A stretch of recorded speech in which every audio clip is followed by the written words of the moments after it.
ಸತ್ಯ ಹರಿಶ್ಚಂದ್ರ ಮತ್ತು ಚಂದ್ರಮತಿ ಏಕಪಾತ್ರಾಭಿನಯ ಸುಂದರವಾಗಿ ಪ್ರಸ್ತುತಪಡಿಸಿದ ಬಾಲಕಿ. ಇಲ್ಲಿ ನಿಂತರೆ ಚಂದ್ರಮತಿ, ಇಲ್ಲಿ ನಿಂತರೆ ಹರಿಶ್ಚಂದ್ರ, ಇಲ್ಲಿ ನಿಂತರೆ ಬಾಹುಕ, ಇಲ್ಲಿ ನಿಂತರೆ ತ್ರಿಮೂರ್ತಿಗಳು. ಅಯ್ಯೋ ಮಡಿದೆಯ ಕಂದ ಲೋಹಿತಾಶ್ವ, ಮಡಿದೆಯ ನಿನ್ನೊಡನೆ ಮಾತನಾಡುವ ಈ ನಾಲಿಗೆ ಬಿದ್ದು ಹೋಯಿತು ಕಂದ. ನಿನ್ನ ನೋಡುತ್ತಿರುವ ಈ ಕೈಗಳು ಬಿಡದು. ಅಯ್ಯೋ ಕಂದ, ಹಾಲುಣಿಸಿ ತೂಗಿದ ಈ ಕೈಗಳಿಂದಲೇ ನಿನಗೆ ಬೆಂಕಿ ಹಚ್ಚಬೇಕಾಯಿತೆ.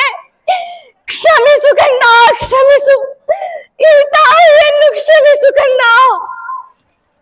ಯಾರು ಯಾರದು?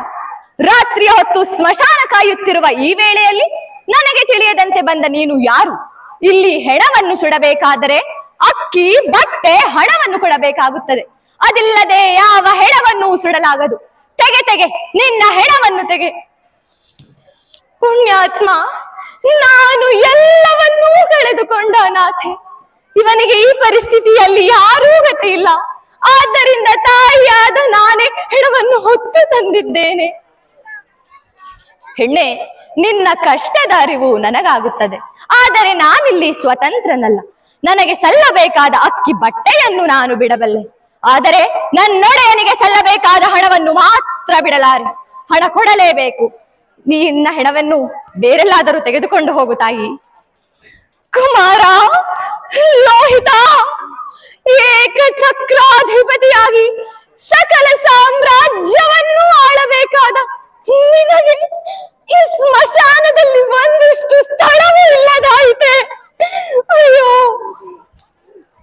ಹೆಣ್ಣೆ, ನಿನ್ನ ಮಾತು ವಿಚಿತ್ರವಾಗಿವೆ. ಈ ಕ್ಷಣದ ಮೊದಲು ನೀನು ಅನಾಥೆ ಎಂದೆ. ಆದರೆ ಈಗ ನಿನ್ನ ಮಗ ರಾಜನಾಗಬೇಕಿದ್ದ ಎನ್ನುತ್ತಿದ್ದೀಯೆ. ನಿನ್ನ ಮಾತೊಂದು ನನಗೆ ಅರ್ಥವಾಗುತ್ತಿಲ್ಲ. ಹೌದು, ಸಪ್ತ ದ್ವೀಪ ವಸುಂಧರೆಯನ್ನು ಆಳುತ್ತಿದ್ದ ಶ್ರೀ ಹರಿಶ್ಚಂದ್ರರ ಪತ್ನಿ ನಾನು. ನಮ್ಮ ಏಕಮಾತ್ರ ಪುತ್ರನಿವನು. ಹರಿಶ್ಚಂದ್ರ, ಇದ್ದೊಬ್ಬ ಮಗನನ್ನು ಕಳೆದುಕೊಂಡೆಯಾ? ಸೂರ್ಯವಂಶ ಕೊನೆಯಾಗಿ ಹೋಯಿತೆ. ನೀನು ನನ್ನ ಪತಿಯನ್ನು ಬಲ್ಲೆಯಾ? ಬಲ್ಲೆ ಬಲ್ಲೆ, ಚೆನ್ನಾಗಿ ಬಲ್ಲೆ. ಸಕಲ ಐಶ್ವರ್ಯವನ್ನು ದಾನ ಮಾಡಿ ಸತಿಸುತರನ್ನು ಮಾರಿದ ಚಾಂಡಾಲನವನು. ಸಾಕು, ನಿಲ್ಲಿಸು. ನಿನ್ನ ಕಠೋರ ಮಾತುಗಳನ್ನು ನಾನು ಕೇಳಲಾರೆ. ಅವರನ್ನು ಹೀಯಾಳಿಸುವ ನಿನಗೆ ಅವರ ಸತ್ಯ ಶ್ರೇಷ್ಠತೆ ಇದ್ಯಾವುದು ತಿಳಿಯದೆ? ಸರಿ ಸರಿ, ಹರಿಶ್ಚಂದ್ರನ ಸತಿಯಾಗಿದ್ದ ಮೇಲೆ ಸ್ಮಶಾನದ ತೆರಿಗೆಯನ್ನು ಕೊಡಲಾರದಷ್ಟೇನು ನಿರ್ಗತಿಗಳಲ್ಲ. ಹೋಗು, ನಿನ್ನೊಡೆಯನನ್ನೇ ಕೇಳಿ ತೆಗೆದುಕೊಂಡು ಬಾ. ಅವನು ಕೊಡದಿದ್ದರೆ ಆ ನಿನ್ನ ಮಾಂಗಲ್ಯವನ್ನು ಮಾರಿಯಾದರೂ ಹಣವನ್ನು ತೆಗೆದುಕೊಂಡು ಬಾ.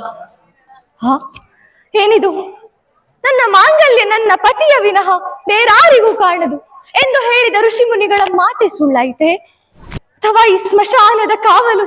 ಹೌದು ಹೌದು, ಇವರೇ ನನ್ನವರು. ಸ್ವಾಮಿ ಪ್ರಭು, ಎಲ್ಲವೂ ಮುಗಿದು ಹೋಯಿತು. ಸ್ವಾಮಿ, ಎಲ್ಲವೂ ಮುಗಿದು ಹೋಯಿತು. ಅಳಬೇಡ ಚಂದ್ರಮತಿ, ಅಳುವುದರಿಂದ ಯಾವ ಪ್ರಯೋಜನವಿಲ್ಲ. ಆದಷ್ಟು ಬೇಗ ಎಲ್ಲಿಂದಾದರೂ ಹಣವನ್ನು ತೆಗೆದುಕೊಂಡು. ಆಗಲಿ ಪ್ರಭು, ಬೇಗನೆ ಬರುವೆ. ಅದೋ ಕಾಶಿರಾಜನ ಮಗನನ್ನು ಕೊಂದ ಹೆಣ್ಣೊಬ್ಬಳು ಇಲ್ಲಿ ತಿರುಗಾಡುತ್ತಿದ್ದಾಳೆ.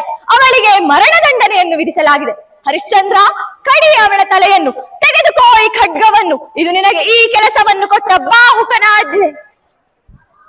ಹೋ ಪರಮೇಶ್ವರ, ಅಂದು ಎಲ್ಲವನ್ನೂ ಕಳೆದುಕೊಂಡೆ. ಆದರೂ ಅಳಬೇಕು ಎನಿಸಲಿಲ್ಲ. ಇಂದು ಪತಿವ್ರತೆಯಾದ ನನ್ನ ಮಡದಿಯನ್ನು ನಾನು ಕಡಿಯಬೇಕೆ? ಎಲ್ಲಾದರೂ ಉಂಟೆ? ಕಾಣದ ಕೈಯೇ, ಆಡಿಸು ಆಡಿಸು, ಆದರೆ ಸತ್ಯವನ್ನು ಮಾತ್ರ ಬಿಡಲಾರೆ. ಚಂದ್ರಮತಿ, ನಿನ್ನ ಮಾರಣ ಹೋಮಕ್ಕೆ ಸಿದ್ಧಳಾಗು.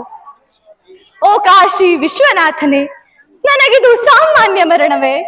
ಪರಮೇಶ್ವರನು ವಾಸಿಸುವ ಸ್ಮಶಾನದಲ್ಲಿ ಅದು ಮಾಂಗಲ್ಯ ಕಟ್ಟಿದ ನನ್ನ ಪತಿಯಿಂದಲೇ ಮರಣ. ಸ್ವಾಮಿ, ನಾನು ಸಿದ್ಧಳಿದ್ದೇನೆ. ಕಡಿಯಿರಿ ನನ್ನ ತಲೆಯನ್ನು. ಸತ್ಯವನ್ನು ಉಳಿಸಿಕೊಳ್ಳಿ ಸ್ವಾಮಿ. ಓ ದೇವರೇ, ನನ್ನ ಜೀವನವೇ ಸತ್ಯ ಎಂಬ ಭಾವನೆಯಿಂದಲೇ ಕಡಿಯಲು ಮುಂದಾಗುತ್ತೇನೆ. ಪರಮೇಶ್ವರ, ನಿಲ್ಲು ಹರಿಶ್ಚಂದ್ರ, ನಿಲ್ಲು. ನಿನ್ನ ಸತ್ಯ ಸಂಧತೆಗೆ ಮೆಚ್ಚಿ ನಾವು ತ್ರಿಮೂರ್ತಿಗಳು ಬಂದಿದ್ದೇವೆ. ಸತ್ಯಂ ಶಿವಂ ಸುಂದರಂ ಎಂಬುದನ್ನು ನೀನು ಇಡೀ ಜಗತ್ತಿಗೆ ತೋರಿಸಿಕೊಟ್ಟೆ. ಇಗೋ, ನೀನು ಕಳೆದುಕೊಂಡ ಸಕಲವೂ ನಿನಗೆ ಪ್ರಾಪ್ತಿಯಾಗಲಿ, ನಿನಗೆ ಶುಭವಾಗಲಿ. ಧನ್ಯವಾದ.